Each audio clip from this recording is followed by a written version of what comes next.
Greetings! It is I, Tentus Naravan Dracovin, Lord Emperor of the Dracovin Empire, and welcome. It is time to continue my discussion on the 5th edition of Dungeons & Dragons 5th Ed D&D. We last left off, we've been talking about environments that you could explore, and guess what? We started talking about wilderness.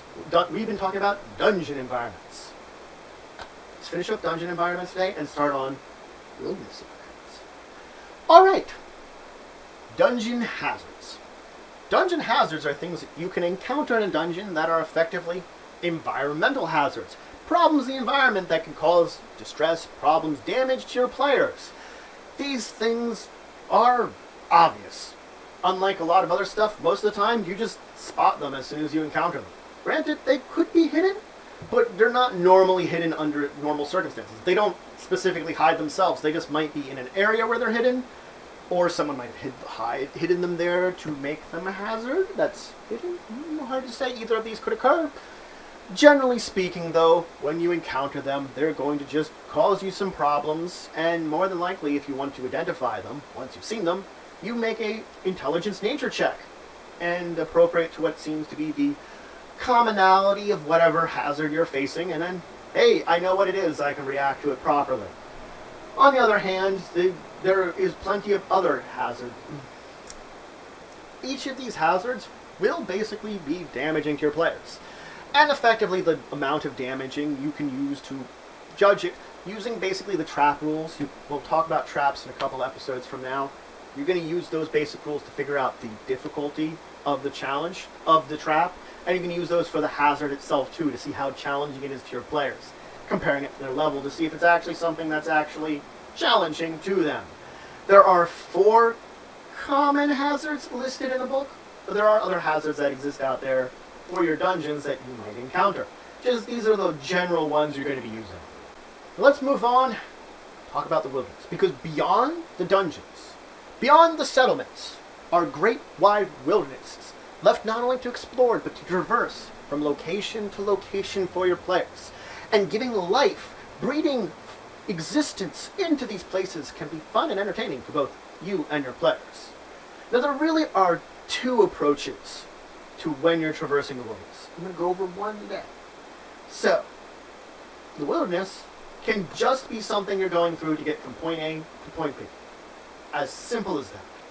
You effectively don't go over a huge amount of detail. You go from point A to point B as quickly as possible, as efficiently as possible, have a couple of encounters here and there along the way to get to the end of the journey. Because the end location is what's important in this case, not the journey itself. In this case, you're going to want to do a couple of things, though, to make this more than just this quick montage. Because you could just have it a couple of seconds that I'm traveling from A to B, I'm done there, we're complete, we've gotten to the point in time. It's that, maybe you've had no encounters. I could have it throw in an encounter if you had one somewhere in there, something like that.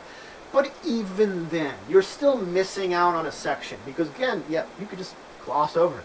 Just do a quick montage, basically. For the montage, that's where we're adding in our details. We're using just a little bit of that details of the montage to give essence to this land we're traveling to. We want to add details. Not every detail. You're going to want to call out unusual features, interesting things that they might see along their journey.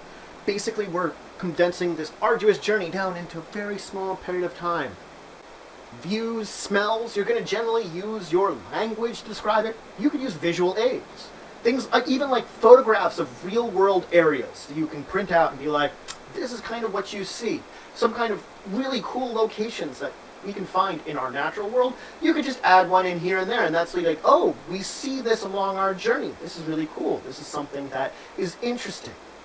You would even just, with your basic descriptions of these various little kind of hints of places that you're going through, which add, of course, to the adventure and the environment you're heading into, add a couple fantastical elements. Now, fantastical elements are cool and all, they're great, but don't overdo it. A lot of these fantasy realms is they do have a level of reality to it. When we talk about forest, it's about the same as a forest as our world most of the time. When we talk about, just what an adventurer wears and uses, it's a lot like the equipment that most people have. Maybe it could be magical, but generally speaking, there is always a level of realism. So if you have too much fanciful stuff, people are like, wow, this is crazy. Just a little bit, and they're like, ooh. So use fanciful stuff, but use it sparingly. Like maybe rather than birds, dragons fly in the sky here. It's cool. It's a little detail. But other than that, things could be normal. All of these elements you're adding together are basically establishing the environment. And one of the big things you can do with this is foreshadow what's to come.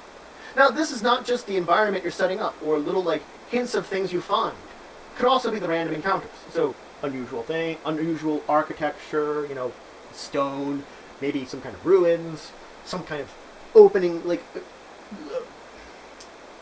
opening in a forest, a clearing, a random encounter you have. All these things you can combine together to add hints of the adventure to come, to get people in the mood for what they're going to encounter when they get to this final location. So, though I'm speeding up through a lot of this adventure, a lot of this travel, I'm adding some things in here which I'm already establishing the mood of what's going to happen when we're arriving there. I'm already beginning to put together a hint of the map I'm establishing, the environment I'm establishing when the players arrive at their location. I'm using the travel to help set it up. Another thing you can do to add all to this, to add great detail, is weather. Something as simple as weather. Even if it's like a hot beating down sun where no wind is going. See, I've already added a detail to it, like the sun beats down with an intense heat and no wind is in sight, and it just feels like the sweat and the moisture in the air just seems to stifle you. Just with that, rather than just describing the general natural landscape, I've added in a new layer, which makes people start to imagine what's going on.